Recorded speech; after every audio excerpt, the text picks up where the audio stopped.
Now, let's take a look at the meat and potatoes of this computer screen, of my computer. When we're looking at the My Computer screen, that's exactly like standing in front of a filing cabinet. When you're standing in front of the filing cabinet, you see all the different drawers that you can open up and look inside of. That's what the My Computer screen gives us. My Computer gives us all the different drawers or all the different storage areas that we can choose from. Now there's three main categories here on this My Computer screen. The first category is near the top, and that first category is titled Files Stored on this computer. We'll talk about that storage area in a moment. Second category is hard disk drives or hard drives. And the third category near the bottom here in this example is removable storage areas, also known as external storage areas. We're going to touch on all three of these different storage areas. The first one that I want to talk about is the removable storage. Remember, back in Basic Computers Part 1, we talked about floppy disks. And we mentioned that with a floppy disk, you can put information on a floppy disk, and then if you insert the floppy disk into your floppy disk drive, you can access information on this floppy disk. Well, My Computer is the key to accessing the information located on this floppy disk. Say I had some very important recipes on this floppy disk. I take this floppy disk, insert the floppy disk into my floppy disk drive. Then, after the floppy disk has been inserted into the computer, then I'd go to the My Computer screen, and I would go to the A drive. If your computer has the capability of reading information on a floppy disk, you will have an A drive. It says 3.5 floppy A, and there's a little letter A on that denoting that drive. Once the floppy disk has been inserted into the floppy disk drive, you can go to My Computer, double-click. Once again, double-click. Remember, a double-click is 2 quick clicks. Click, click. You double-click the A drive, and any files on that floppy disk will be brought up to your screen, and you'll have access to those files. Now keep in mind, if you don't have a floppy disk drive on your computer, you will not have an A drive in My Computer.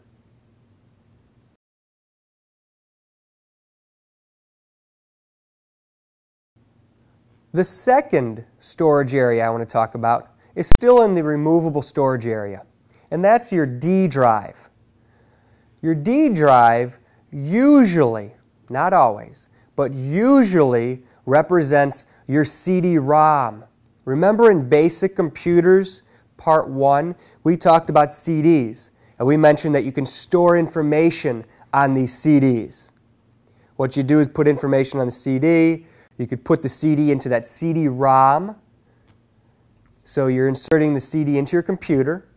After you inserted your CD into your computer, you'd go to your My Computer screen once again and look for the D drive. Double-click on the D drive, and any information on that CD will be brought up on your screen. Now, some computers use an E drive, or sometimes they might denote the CD-ROM drive as your F drive. It depends on the computer.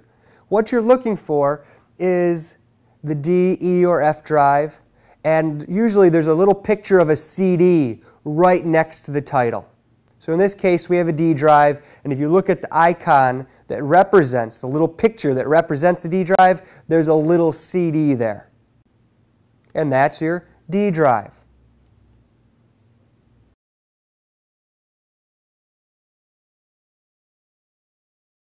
So far we've discussed the third category, the removable storage, or the external storage. So we know that if we have a floppy disk or a CD, and we want to see the information on the floppy disk or CD, we insert the floppy disk or CD into our computer. Then we go to My Computer, and we double-click on either the D drive or the A drive, and that information will be shown to us. Now, the next category I want to talk about is the hard disk drives. and you'll see you have a C drive.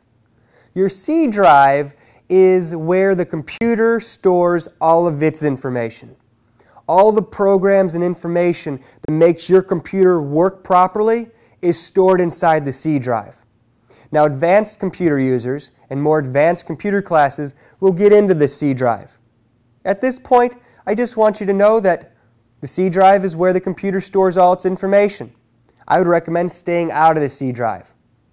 If you're curious and you want to look around the C drive, or you need to get into your C drive, you'd simply double-click on the C drive. The C drive screen would be opened up, and you'd be able to see all the information that's stored on your computer. But for today, we're not going to explore the C drive any further. We'll save that for a more advanced class. To review the floppy disk drive. The floppy disk drive accesses information located on a floppy disk.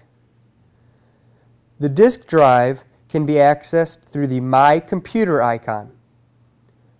The disk drive is called the A drive. It is represented by the symbol A. To retrieve information from a floppy disk, double-click on the A drive icon. Note, always insert a floppy disk into the disk drive before clicking on the A drive icon. The CD-ROM drive reads information located on compact disks. The CD-ROM drive can be accessed through the My Computer icon. The CD-ROM drive is usually, but not always, called the D drive. It is usually represented by the symbol D. To retrieve information from a compact disk, double-click on the D drive icon. Note, always insert a compact disk into the CD-ROM drive before clicking on the D drive icon. The most important category is the top category, files stored on this computer. If you take a look underneath files stored on this computer, you'll see two yellow items. One yellow item is named Shared Documents. The other is called Students Documents. If you use your imagination and look very closely, those little yellow items look just like manila filing folders, and that is exactly what they are. These manila filing folders store items on your computer, and they help you categorize your information. Now, we want to talk about Students Documents. Students Documents is also known as My Documents. If you use an older computer, it'll say, instead of Students Documents here, it will say My Documents. Newer computers try and personalize My Documents and give it a name that relates to whoever is using the computer. So, for example, let's take a look at the Brady Bunch. Say the Brady Bunch had one computer that the whole family had to share. You have Greg, and you have Jan, and you have Marcia, and you have Alice, and everybody has to share the same computer. Well, newer computers would give everybody an option to sign into their computer.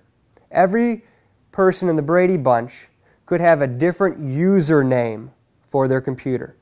So let's say that Greg would sit down at the computer. He'd turn the computer on. And the newer computer would come to a screen. And Greg would be able to choose his username. It would say Greg's computer, or it would say Marcia's computer, or Jan's computer, or Bobby's computer, or Cindy's computer, etc., etc. Greg would choose Greg's computer, and then the computer would know that Greg is using the computer at that time. When Greg comes to his My Computer screen, his My Documents folder would say Greg's Documents instead of just My Documents. Once again, Greg then leaves the computer, and let's say Jan wants to use the computer. She sits down.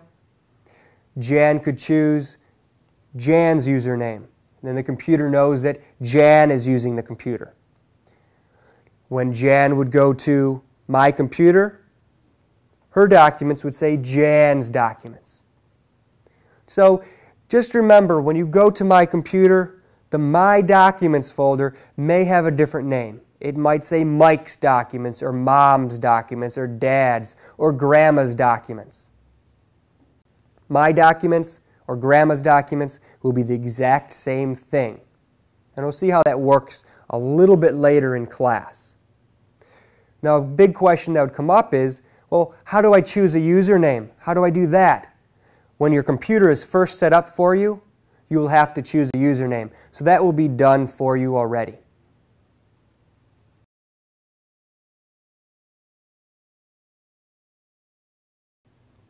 Now, My Documents, or in this case, Students' Documents, is very important.